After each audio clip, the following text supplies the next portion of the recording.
I had the opportunity, the privilege of a lifetime, to work for a guy named Ted Kennedy.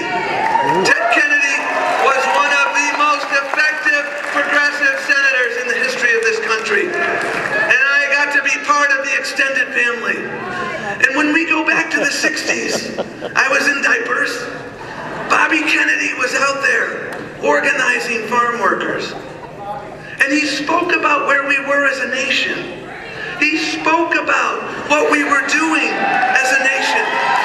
And as he was sitting there with Cesar Chavez, this is what he said. He said to America, we stand at a defining moment in history, what he called the point of difficulty and danger that would determine our country's future.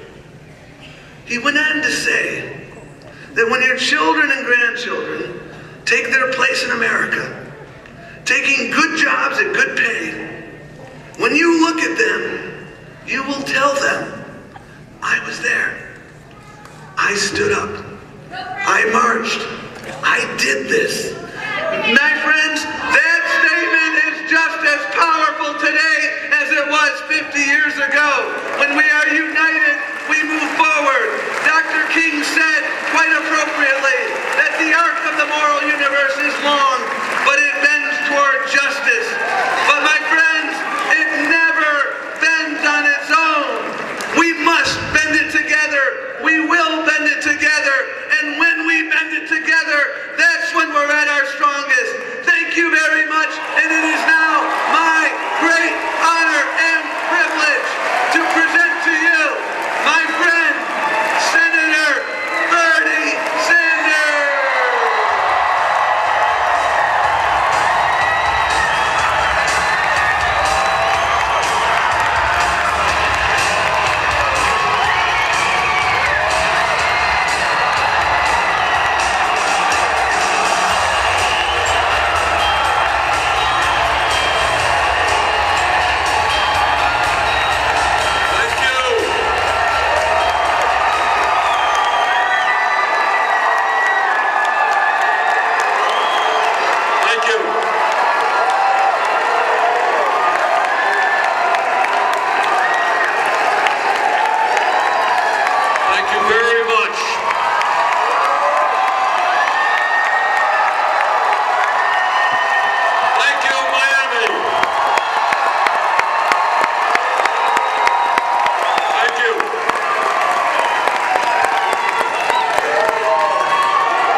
Gentrification.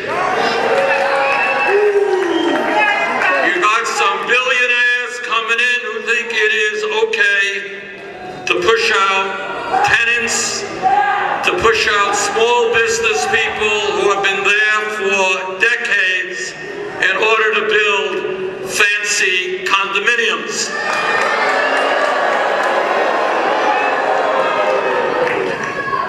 And then after that, I went over to Liberty City. And we talked to some beautiful people there who were telling me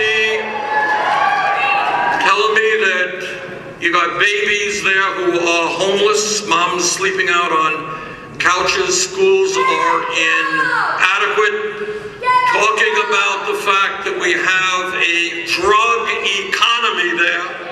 that there are no jobs, the kids are not graduating high school and after-school programs are not adequately funded, and child care programs are not adequately funded.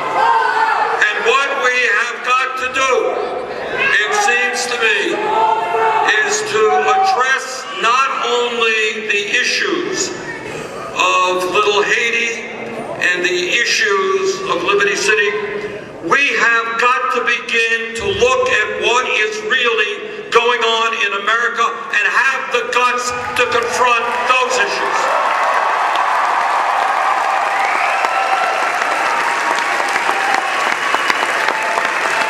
Now you can watch television as we stay in Vermont till the cows come home. You can watch it 24/7. You can listen to what goes on in Congress day after day. But the real issues impacting the American people, the working people, the middle class, the poor, are hardly ever discussed. So that's what we're going to talk about this evening. We're going to talk about the wealthiest nation in the history of the world. But the fact is that most people don't know how wealthy we are, because almost all of the new income and wealth is going to the top 1%. We're going to talk about the moral depravity of a situation where the top 1/10 of 1% now owns almost as much wealth as the bottom 90%.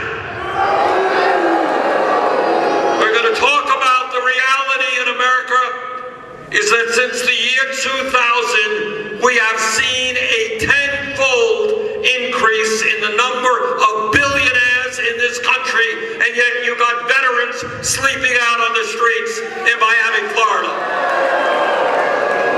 Today in America, the 20 wealthiest people own more wealth than the bottom half of America. You got one family, the Walton family of Walmarts. One family. This is not Latin America. This is not some small country.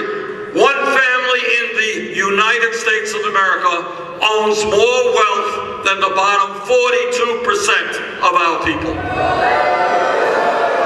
So we have got to take a deep breath and do what Congress does not do what the media does not do, and make it clear that that type of income and wealth inequality is immoral. It is not acceptable. We're going to change it.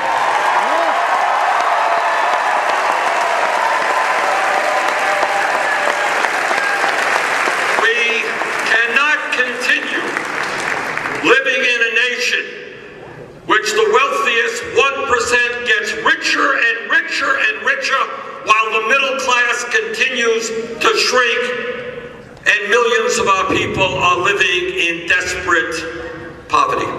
This is America, and together, if we have the guts, together we're going to take on the billionaire class. We're going to create an economy that works for all of us, not just the 1%.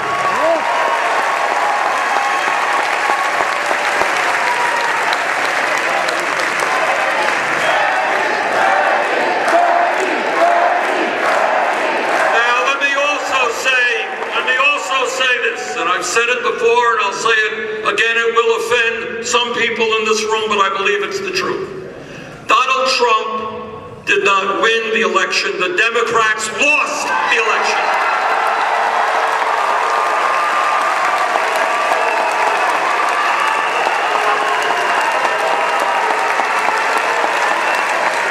And that means, and what you have got to be part of, that means rebuilding the Democratic Party, making it a grassroots party, a party from the bottom on up. A party, you know, some of you may remember a Woody Guthrie song. And it's a song about a terribly bitter strike that took place in Harlan County, Kentucky, in the coal mines in the 30s. And Woody Guthrie wrote a song and he said, "Which side are you on?" And our job is to make it clear that the Democratic Party is on the side of working people, will take on the billionaire class and Wall Street and the drug companies and the insurance companies and, might I add, in Florida, the damn fossil fuel industry as well.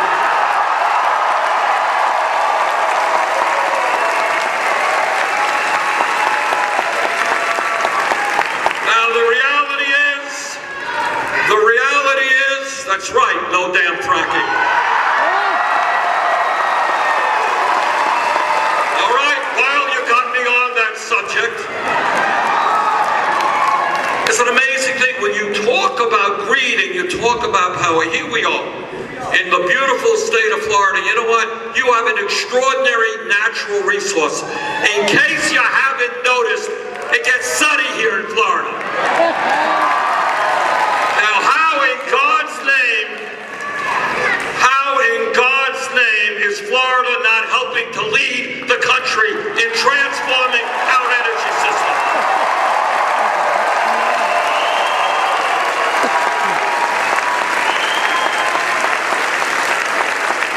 I cannot believe, with all of the solar exposure that this state has, how little your utility has done to move this state. It's sustainable energy. So when we talk about getting involved in the political process, you tell your utility, your monopoly here, that climate change is real and that the cost of solar energy is plummeting every single day. You want this state to move towards solar energy. I guess you have a governor.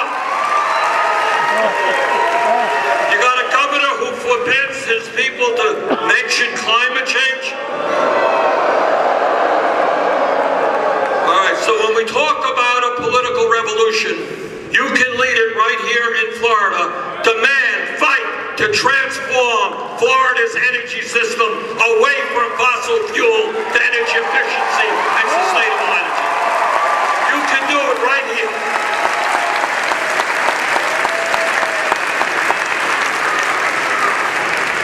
I want to detour while we're on Florida issues.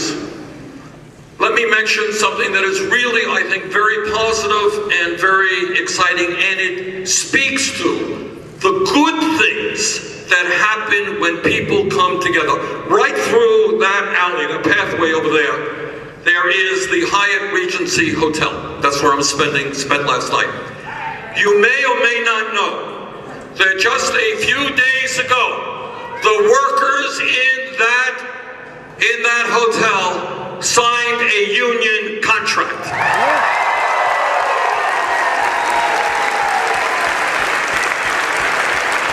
They struggled for years.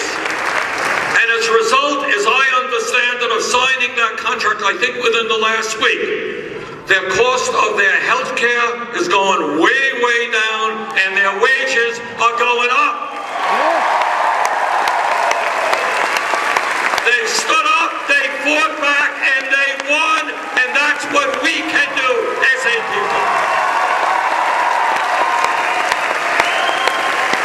And I'll tell you another story. Way back, literally 10 years ago now, I ended up in Immokalee, Florida. Any of you know where Immokalee, Florida is? Well, you're the only people in the world. You're in Florida, you know where Immokalee is. Okay. Most people don't know it. And I went down there because I had read about the exploitation of people there who were picking tomatoes. It's slavery! And literally, just coincidentally, on the day that I arrived in Immokalee, the front page of the paper had some contract, some guy was being arrested for holding people in slavery.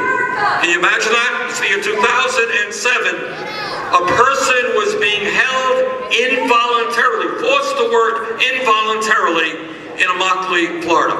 Now that's the bad news. The good news is that while I was down there, we had the opportunity to talk to the workers, and what we ended up doing is holding a hearing in Washington, and we all made some progress. The organizers down there doing a fantastic job, and the result is that people who were horrifically exploited are now living with a shred of dignity because they stood together and they fought back.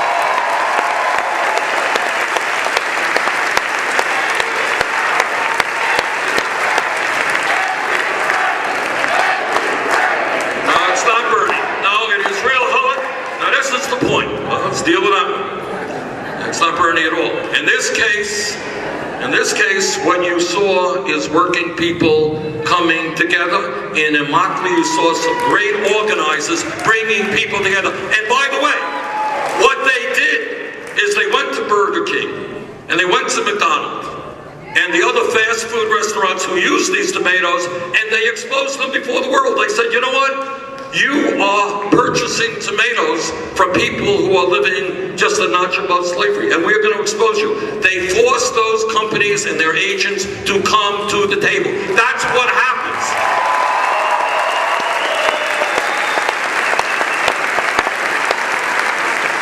Now, a lot of issues that are out there, but there are two or three that, to me, just absolutely need to be put on the table. Now, you're not going to hear a whole lot of people talking about this one, but my great worry politically in this country is that we are moving toward an oligarchic form of society.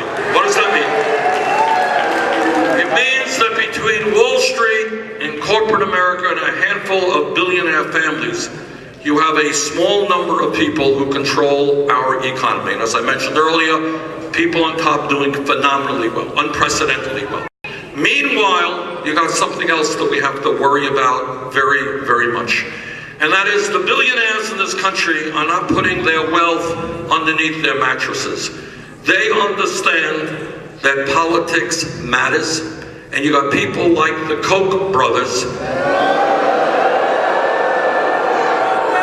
Koch brothers, one family worth some 80, 90 billion dollars.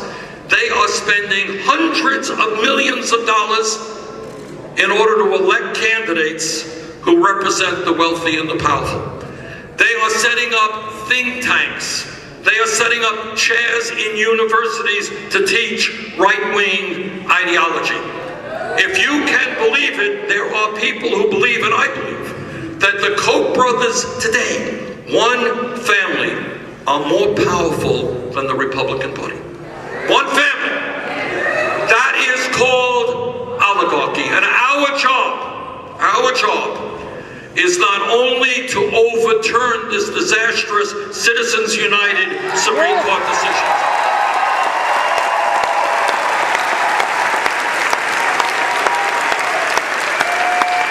Our job is to reclaim a democracy which is about one person, one vote, not billionaires buying elections.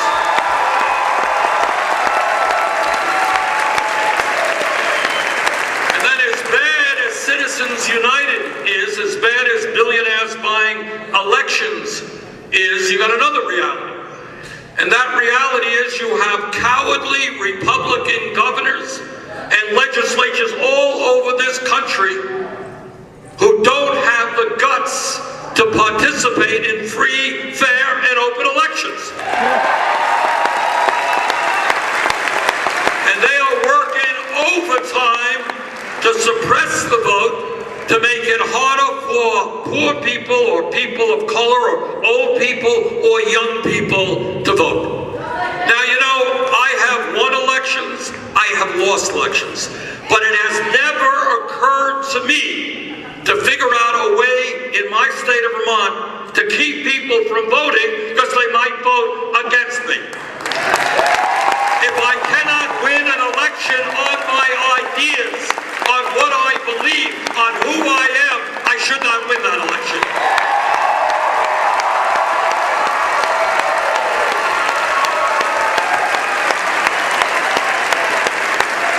So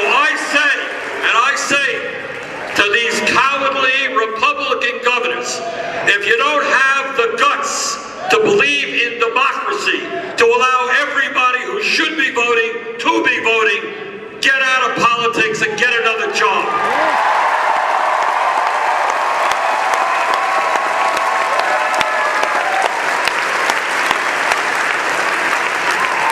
And the other issue that we have got to deal with out there that is just terrific is, you know, all of us, probably almost all of us, have friends who are dealing with addiction issues.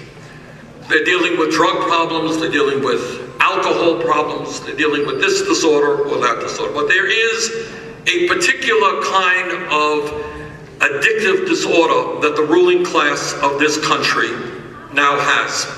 And that is they are into greed in a way that is unbelievable. You might think that if somebody was worth $2 billion or $5 billion, or in the Koch brothers' case, $80 billion, that might be enough to get by. Probably be able to pay the rent, pay the electric bill, leave some money to your kids. But what you have is an addictive greed, a sickness, in my view. And that is these greedy people want more and more and more. And our job is to tell them that their greed is destroying this country, and enough is enough. Our economy belongs to all of us, not just them.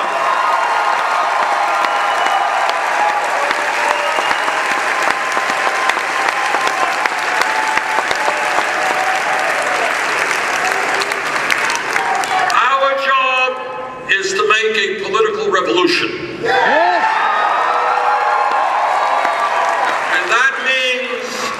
Understand how pathetic it is that in 2014, 3 years ago, in the midterm elections, almost 2/3 of the American people did not vote. And that we have one of the lowest voter turnouts of any major country on earth. So it seems to me we have got to do two things. Number one, we have got to tell our neighbors, our family, our friends, that politics is real. It impacts every person's life. It impacts our economy, our health care, our environment, women's rights, and so forth. If the Koch brothers are prepared to spend hundreds of millions of dollars a year on politics, tell your friends that politics is important. But number two, here is the issue. I understand why so many people are disillusioned. I understand why so many people are not voting. They're going to work and they're working 2 or 3 jobs. They're working 50 or 60 hours a week. And they look at Tallahassee and they look in Washington and they say, who the hell cares about me? They are a single mother making $40,000 a year with a 2-year-old baby who can't pay $15,000 a year for childcare. They are a 50-year-old worker who's worked at a plant for his whole life and suddenly sees that plant shut down and move to China, and nobody gives a damn when he has to go out and get a job at 50% of the salary. And who is caring about that 60-year-old worker who has worked, or she has worked her entire life, 5 years away from retirement, and half of the older workers in America have virtually nothing saved for retirement, scared to death. And who is talking or caring about that 20-year-old kid who did well in high school, who wants to go to college, who wants to make it into the middle class, but his or her family cannot afford the outrageously high cost of college?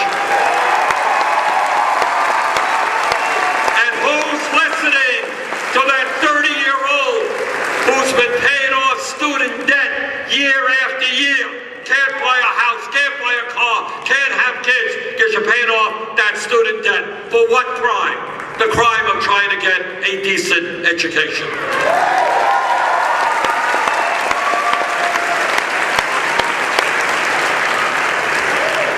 So what we need, in my view, is to involve people in an unprecedented way in the political process, because we are living in an unprecedented time. You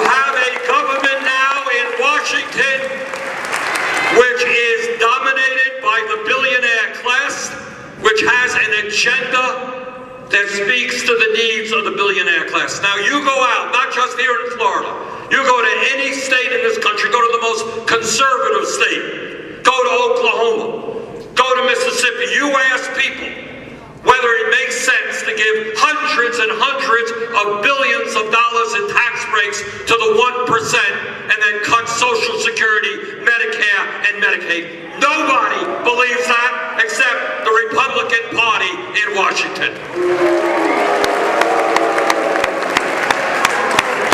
So in order to get people involved in the political process, we need an agenda, a platform that speaks to the needs of the American people. Let me tell you what I think should be in that agenda. For a start,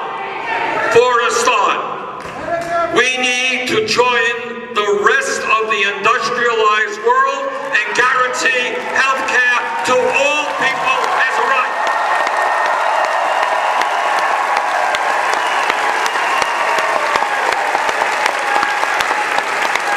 Right now we have a dysfunctional health care system whose primary beneficiaries are the insurance companies and the drug companies. And the only way that I know that we can provide health care to every man, woman, and child in a cost-effective way is through a Medicare for all single-payer program.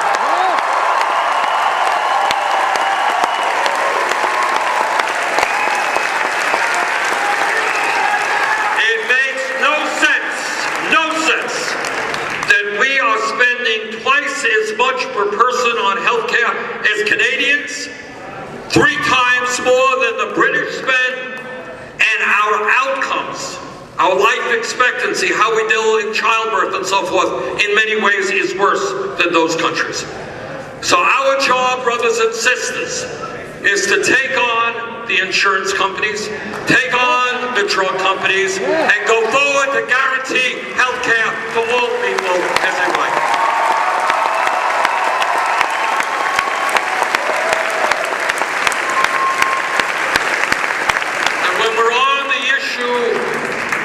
Of healthcare, with the exception of the crooks on Wall Street, the worst institution in Washington is the pharmaceutical industry.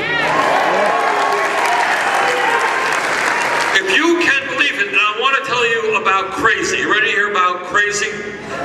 What crazy is about is that today in this country, 1 out of 5 people who walk into a doctor's office and get a prescription are unable to afford to fill that prescription. That's right. What is crazy is that senior citizens in Vermont and here in Florida are cutting their pills in half because they can't afford the price of the medicine. What is absurd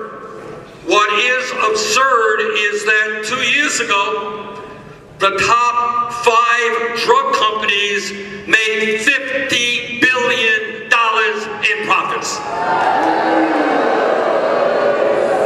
Our job is to tell the drug companies that they're not going to continue ripping off the American people.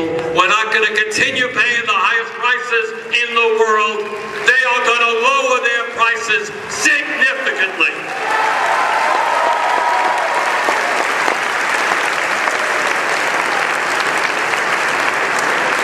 And when we talk about our economy, it is not acceptable to me nor to you that we have millions of Americans today who are working long hours but are still living in poverty because the wages they earn are starvation wages.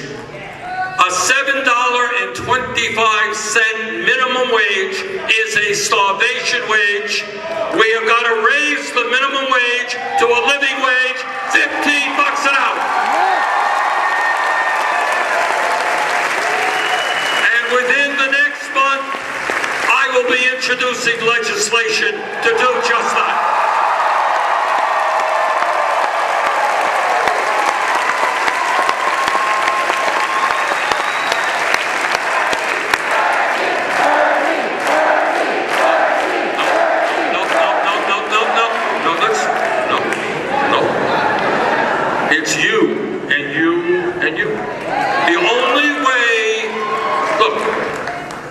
we defeated this disastrous Republican health care plan. You know how we defeated it? We defeated it because hundreds of thousands of people came out to rallies. And people looked their Republican member of Congress in the eye and they said, you know what? My wife will die if you repeal the Affordable Care Act. And you are not going to repeal the Affordable Care Act. The way change takes place, it's not Bernie. Bernie can't do anything without you. We are in this together.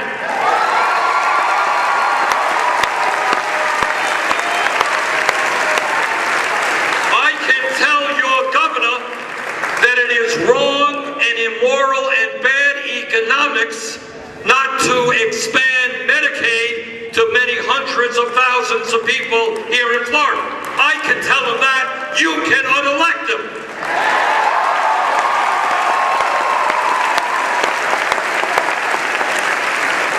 And when we talk about wages, and here again, it's important to understand how the process works.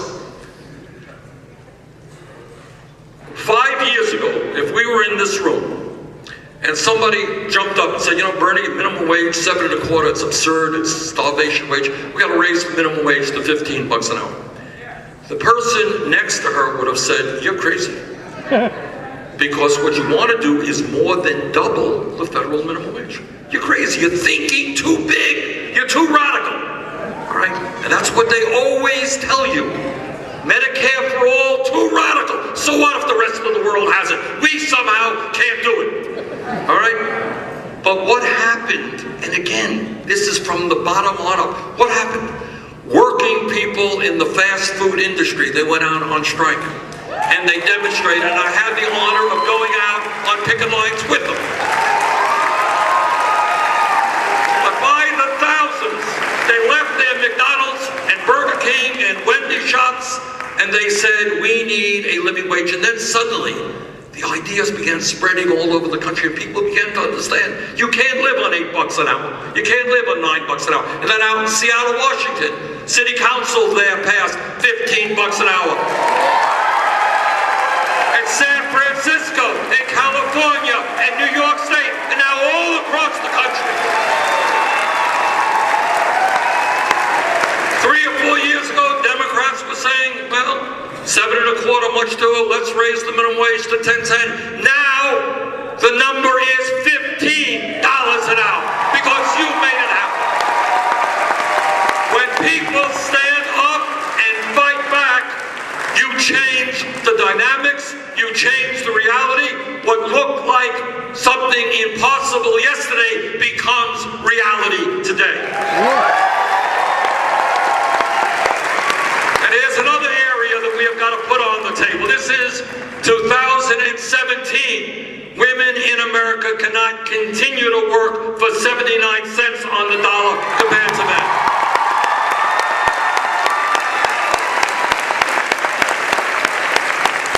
And we have got to stand up to those hypocrites who tell us we are conservatives.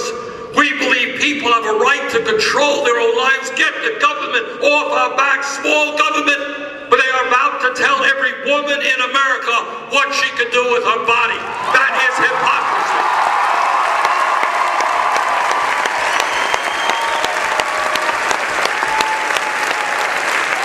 And I hear a lot in Washington about family values. My Republican friends, they just love families. And yet in the United States, and again, and it's important for every American to understand this, we are one of few countries, the only country in the industrialized world, and one of the few countries in the entire world that does not guarantee paid family and medical leave. So today in Vermont, today in Florida, a woman has a baby, and if she doesn't have adequate income, she has to go back to work in a week or two. That is not a family value. That is against everything that we stand for. A mother and a dad have the right to spend time with their newborn baby. 12 weeks guarantee paid family and medical leave.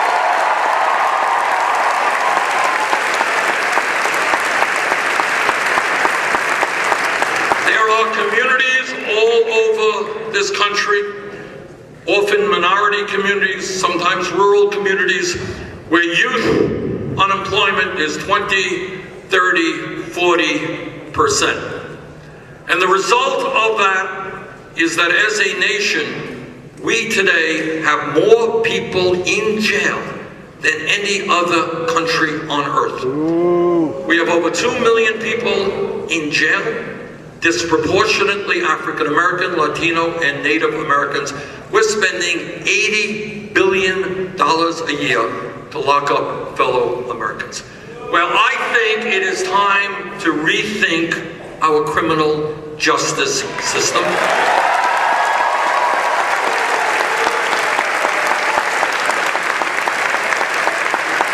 In so many ways, but at the very least, what we must be doing is investing in jobs and education, not jails and incarceration.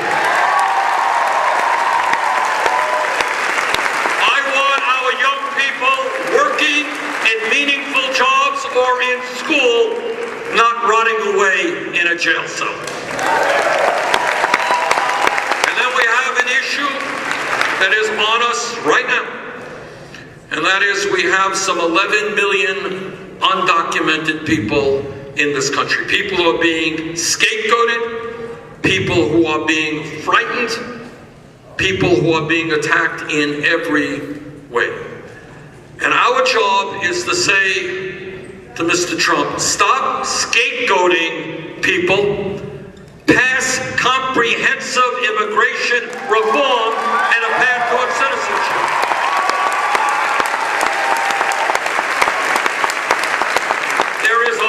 Fear in communities all over this country. People who have been in this country for 10, 15, 20 years, raising their kids here, they are scared to death.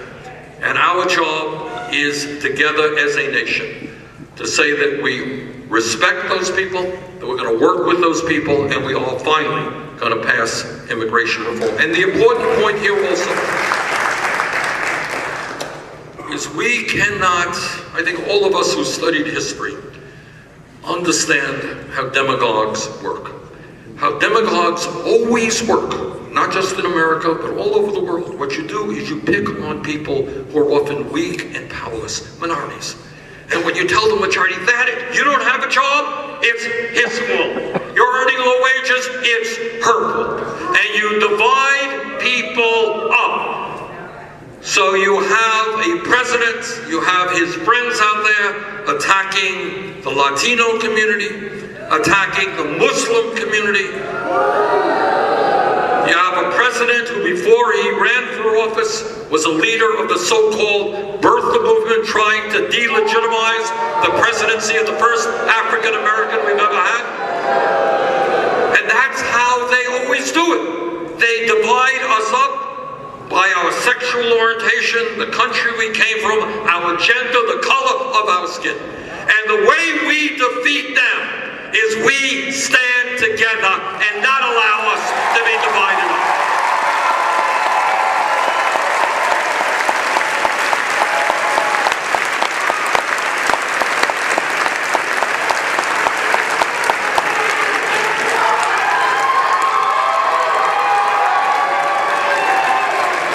Now, Donald Trump became president of the United States because he said to people here in Florida, all over this country, that he was going to stand with the working class of this country. And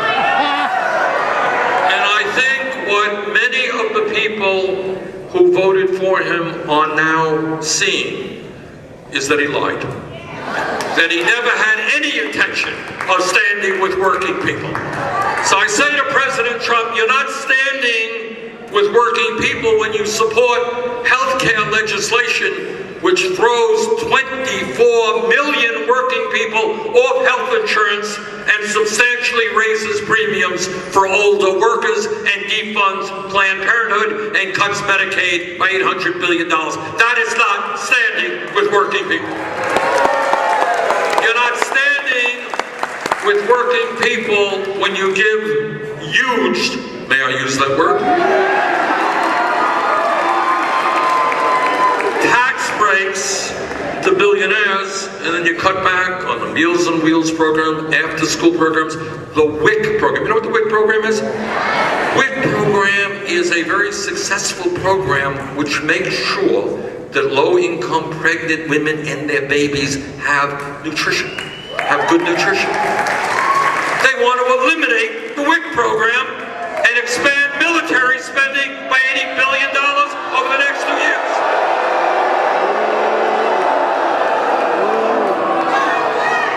So I think that a lot of Mr. Trump's supporters, people who voted for him, because they weren't happy with the status quo, they looked around them, they were working longer hours for lower wages, and they said, we're going to try something new. We're going to go to Mr. Trump. He's talking about he was going to take on the establishment. President Trump, you don't take on the establishment when you appoint more billionaires to your administration than any president in history. You don't take on the establishment when half of Goldman Sachs is now in your administration. You're not taking on the administration when you appoint an EPA director who doesn't even believe in the reality of climate change. So, brothers and sisters, we have got a lot of work in front of us. The truth is that the other side, they have endless amounts of money, and by that I mean endless. They have hundreds and hundreds and hundreds of millions of dollars to spend on elections. That's what they got. But we have something that they don't have, and that is we have the people.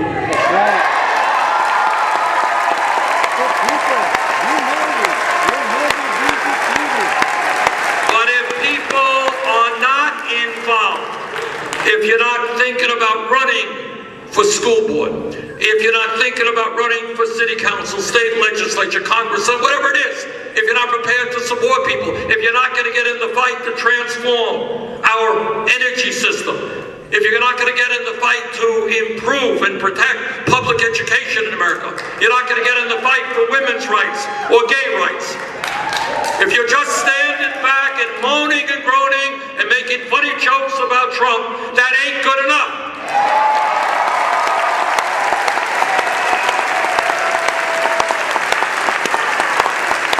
One of the things that the establishment does, and the kind of the media does, is they give out this message that, hey, what are you? You're just an ordinary person. Maybe you're a school teacher. Maybe you're a worker in a factory. You're not smart enough. You know, you don't have a PhD. You don't really know what's going on. Don't get involved. And people lack confidence to get involved. So let me cheer you up by telling you this. I am a member of the United States Senate.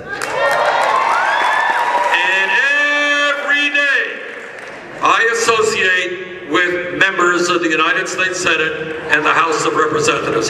Trust me, if you think you don't know what's going on, take a look at what's going on in Washington tonight.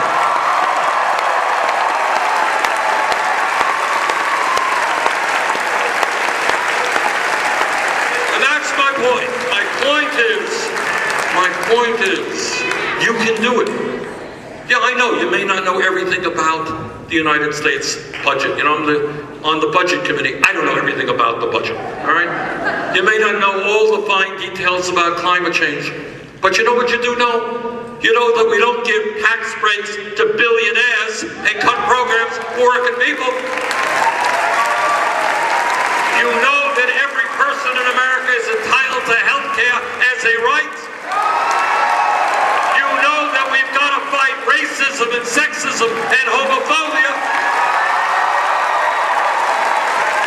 Well, if you know that, you can learn the rest. So what I am imploring you is break through the mold. Do things that you have never done before. Get involved in ways that you have never been involved before. The stakes are enormously high. What we are talking about is not just your lives, the kinds of economy, the kinds of healthcare, the kinds of education. We're talking about what happens to your kids and your grandchildren. In terms of climate change, we are talking about whether our grandkids are going to be able to live in a planet which is healthy and habitable. So you don't have a choice. Don't throw your hands up in despair. Don't just talk to your friends. Get involved in any and every way that you think makes sense.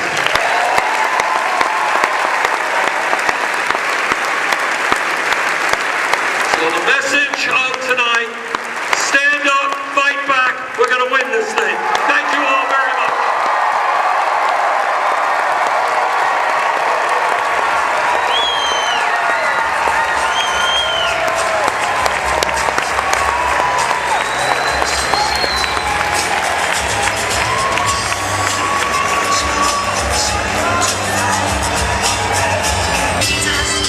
Mr. Newhoff, sir, what was your thought about Bernie's speech? The bottom line is correct. The people united will never be defeated. We have to all stand up together. This is our opportunity. If this opportunity passes us by, we have no one to blame but ourselves. We have to stand up and fight now. Thank you, sir. I'm Dakota. I'm Anthony. Hi, folks. How you doing? Good, I was thanks. wondering, we all just attended the Bernie Sanders, Tom Perez event in Miami, and I was wondering if you could give me your reaction to the speeches, whatever part you want to comment on. I thought it was really uplifting, definitely a good event to make people feel like, you know, we can fight this, that there are like-minded people wanting the same change that we do. True. And that these people aren't going unnoticed, that we do want change and we're here to make a difference, and it's going to happen whether they like it or not. Yeah. Thank you so much. And sir, let me ask you, was there any particular part of it that really spoke to you? Really? I get paid $9.10 an hour. Like, So $15. I mean, that's not enough money to live on, and you need someone to speak up for these people, and I think these kind of events are great. Yes. Thank you so very much. Introduce your first name is fine. My first name is Emir, E-M-I-R. Hi, Emir. Welcome, sir. I was wondering if you could give me your reaction to the Tom Perez, Bernie Sanders lecture we just heard. I was constantly heckling Tom Perez because the main issue that I have with him is the fact that he did not reinstate the ban on corporate donations that An important Debbie point. Wasserman Schultz took out, and he also refused to release the list of voters who voted for him, which is a democratic rule. So we don't know exactly who voted for him. Thank you so much, sir. So I feel that I cannot trust Tom Perez or any sort of a direction he may give unless he's able to, willing to earn my trust. And I just hope that Bernie doesn't get conned into like trying to act like a puppet. Thank you so much, sir. Appreciate it.